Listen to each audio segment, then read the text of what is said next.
నమస్తే, welcome to our channel. ప్రస్తుతం మనతో పాటు సీనియర్ జర్నలిస్ట్ కిరణ్ పోల్దాస్ గారు ఉన్నారు. వారితో డిస్కస్ చేద్దాం. Hello sir. హాయ్ అండి.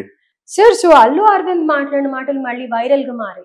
ఏమన్నారు అని అంటే గనక, చిరుతతో రామ్ చరణ్ కి అంత హిట్ రాలేదు, సో అందుకే మగధీర హిట్ అనేది నేను ఇచ్చాను, రాజమౌళిని తీసుకొని వచ్చి అంత block buster super duper movie నేను నా అల్లుడికి గిఫ్ట్ గా ఇచ్చాను అని అన్నారు. సో ఇప్పుడే అవి చాలా వైరల్ అవుతున్నాయి. ఏమంటారు సార్ దాని గురించి? అదే విచిత్రం ఏంటంటే, ఆయన అల్లు అరవింద్ గారు తరచూ నోరు పారేసుకుంటున్నారు అనిపిస్తుంది నాకు.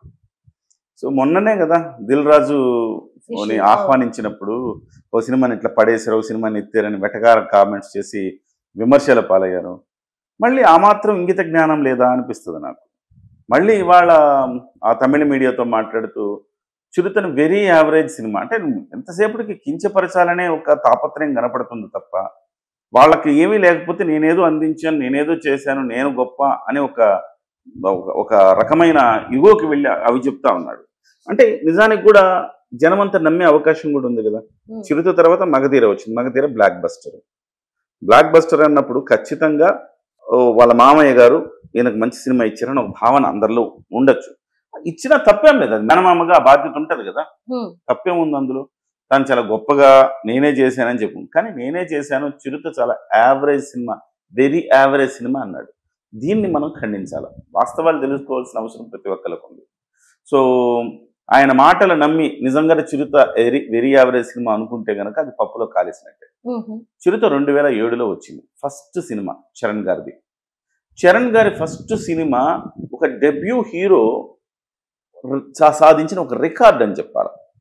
All time Telugu record. ఒక డెబ్యూ మూవీ 25 కోట్ల రూపాయల షేర్ సాధించడం ఆ రోజు ఒక రికార్డు. దేశవ్యాప్తంగా చూసుకుంటే 8వ స్థానం. సో అంత ఒక డెబ్యూ మూవీలోనే మరి రికార్డులు సాధించాడు కదా. పైగా ఆ తర్వాత అదే ఏడాదిలో అదే పూరి జగన్నాథ్ తోటి దేశముద్ర అనే సినిమా తీశాడు. ఆ దేశముద్ర సినిమాకి వచ్చిన కలెక్షన్ ఎంత? 22,60,00,000 సంథింగ్. అంటే దాదాపుగా 3 కోట్ల రూపాయలు తన కొడుకైన అల్లు అర్జున్ సినిమా దేశముద్ర కంటే ఎక్కువ కలెక్షన్ చిరుతకు వచ్చింది. అంటే ఏంటి, ఆ రోజుకి అప్పటికే అల్లు అర్జున్ చాలా సినిమాలు చేస్తున్నాడు. దేశముద్ర వచ్చేటప్పటికే దేశముద్రలోనే ఆయన 6 ప్యాక్ బాడీ చేసి అప్పటికే ఎస్టాబ్లిష్డ్ హీరో, చాలా హిట్లు ఇచ్చున్నాడు అప్పటికే, ఎస్టాబ్లిష్డ్. సో ఒకే సేమ్ ఇయర్ సేమ్ డైరెక్టరు వీళ్ళిద్దరు హీరోలకు వచ్చిన సినిమాల్లో చిరుతనే టాప్. సో అటువంటప్పుడు చిరుతని వెరీ యావరేజ్ సినిమాని ఎలా అంటారు? Point number 1. సో కాదు, అబద్ధం చెప్పాడు, పక్కన పెడదాం. మగధీర సినిమా నేను ఇచ్చాను, నువ్వెవరే ఇవ్వటానికి? నాకు అర్థం కాదు. నువ్వు మగధీర సినిమా ఇవ్వటానికి ఆయన ఏదో ఒక రాజమౌళి లాంటి డైరెక్టర్ని తీసుకొచ్చాను, అట్లా పెట్టి ఎట్టు పెట్టి ఇచ్చానంటే అది తప్పు, అది కూడా తప్పు. పాయింట్ నెంబర్ 2, అది కూడా తప్పు. ఎందుకు తప్పు అంటే, రాజమౌళి గారు ఒక ఇంటర్వ్యూలో చెప్పారు. ఏమన్నారంటే, మగధీర సినిమా కంటే ముందు రామ్ చరణ్ గారి ఫస్ట్ సినిమాని నేను డైరెక్ట్ చేయవలసి ఉండింది, కానీ నేను భయపడ్డాను, ఒక మెగాస్టార్ కొడుకు నేను హ్యాండిల్ చేయగలుగుతానా, ఏమన్నా సినిమా అటు ఇటు అయితే నా మీద చాలా ట్రోల్స్ వస్తాయి, అది నేను తట్టుకోలేను, అంత భారం నేను తీసుకోలేను అన్న భయంతో సార్ సెకండ్ సినిమా చేస్తాను సార్ అని చిరంజీవి గారికి చెప్పాను. సరే అట్లయితే సెకండ్ సినిమా చేద్దురులేండి మీరు అన్నారు. సో దానికి మళ్ళీ అందుకే నేను మగధీర చేశాను అన్నాడు. అంటే చిరంజీవితో కమిట్ అయినది అది, అల్లు అరవింద్ గారికి సంబంధం లే. Point number 2. Point number 3, Ashwini Dutt గారు రెండో సినిమా కూడా నేను చెయ్యాలి అని అడిగితే కాదు అరవింద్ గారు చేస్తారని చిరంజీవి గారు చెప్పారని ఇంకొక ఇంటర్వ్యూలో చెప్పారు. సో అంటే పాయింట్ నెంబర్ 3 ఇది కూడా తప్పే చెప్పాడు ఆయన. సో ప్రొడ్యూసర్గా కూడా చిరంజీవి గారు అవకాశం ఇచ్చారు.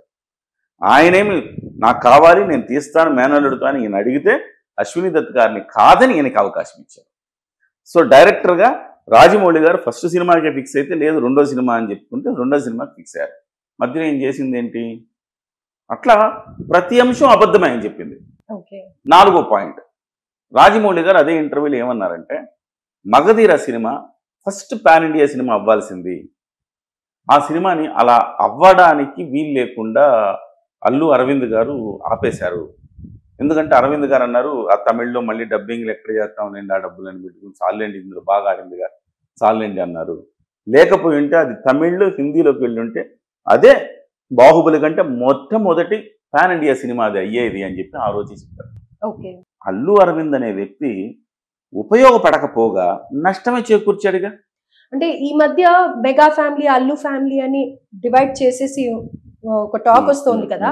అలానే at the same time mega fans Allu వాళ్ళ సినిమాలు చూడట్లేదు అని కూడా వస్తుంది కదా. సో అలా మెగా ఫ్యామిలీ, మెగా ఫ్యాన్స్ ని ఇంప్రెస్ చేయడానికి ఏమన్నా ఈ విధంగా మాట్లాడారని అనుకోవచ్చు. మెగా ఫ్యాన్స్ ఇంప్రెస్ ఎట్లయితారు? అంత మరి తెలివి తక్కువ వాడు వాళ్ళ హీరోకి అంత మంచి సినిమా వాళ్ళ హీరోకి అంత మంచి సినిమా ఇచ్చానని తాను చెప్పుకున్న తీరు ఎట్లా ఉందంటే, నేను ఇచ్చాను లైఫ్ అని చెప్పుకున్నట్టుగా ఉంది.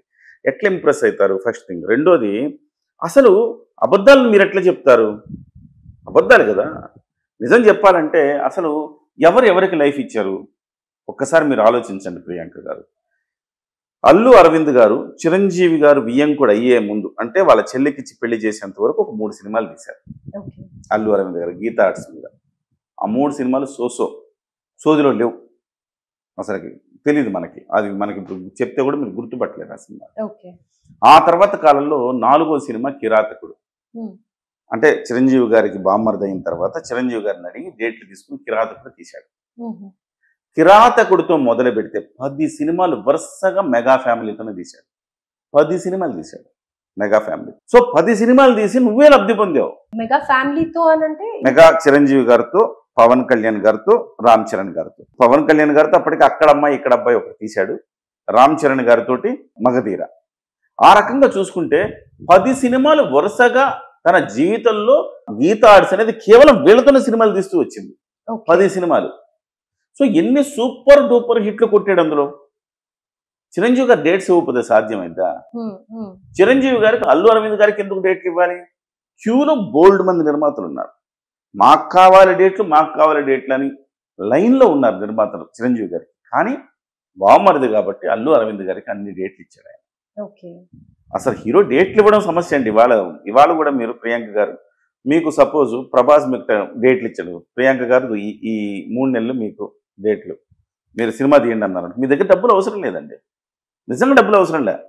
ప్రొడ్యూసర్స్ వచ్చేస్తారు, ఫైనాన్షియల్స్ వచ్చేస్తారు. ప్రభాస్ డేట్లు నా దగ్గర ఉన్నాయి బాబు, 200 రోజులు నాకు ప్రభాస్ గారు ఇస్తానన్నారు, మీరు ఎవరైనా డబ్బులు ఎవరి దగ్గర ఉంటే పెట్టండి అంటే ఆటోమేటిక్ మీకు డబ్బులన్నీ వచ్చేస్తాయండి. ఇప్పుడు డివివి దానయ్య ఉన్నాడు, ఆయన 400 కోట్లు పెట్టి తీశాడు అంటే మొత్తం ఆయన డబ్బులా? కాదు. నా దగ్గర రాజమౌళి గారు డేట్లు ఇచ్చారు, వీళ్ళిద్దరు నాతో పాటు ఉన్నారు, RRR సినిమా తీయాలనుకుంటున్నాము, మీరు నిర్మాత ఎవరైనా డబ్బులు పెట్టండి అంటే ఆటోమేటిక్గా డివివి దానయ్య బయట కనపడుతుంటాడు అంతే. వెనక నుంచి డబ్బులు పెట్టే వాళ్ళు వేరు ఉంటారు. సో హీరో డేట్ వస్తే చాలు నిర్మాతలు ఆటోమేటిక్ వస్తారు. సో అదేం పెద్ద గొప్ప విషయం కాదు. అల్లు అరవింద్ దగ్గర డబ్బులు తీయక్కర్లా. సో చిరంజీవి గారు ఆ రకమైన హెల్ప్ వీళ్ళకి చేశాడు. చిరంజీవి గారు పీక్స్ లో ఉన్నప్పుడు కూడా అల్లు అరవింద్ గారికి క్రమం తప్పకుండా డేట్లు ఇచ్చాడు. అలాగే చిరంజీవి గారు ఇచ్చిన డేట్లను కొన్ని సందర్భాల్లో వేరే సంస్థలకు కూడా అల్లు అరవింద్ గారు బదిలీ చేశారు. నేను మళ్ళీ చేసుకుంటానండి, వీళ్ళకి ఇద్దాం డేట్లని. అక్కడ కూడా ఆయన లబ్ధి పొందుంటాడుగా. ఈ రకంగా గీతా ఆర్ట్స్ లబ్ధి పొందిందే చిరంజీవి వల్ల, ఎదిగిందే చిరంజీవి వల్ల.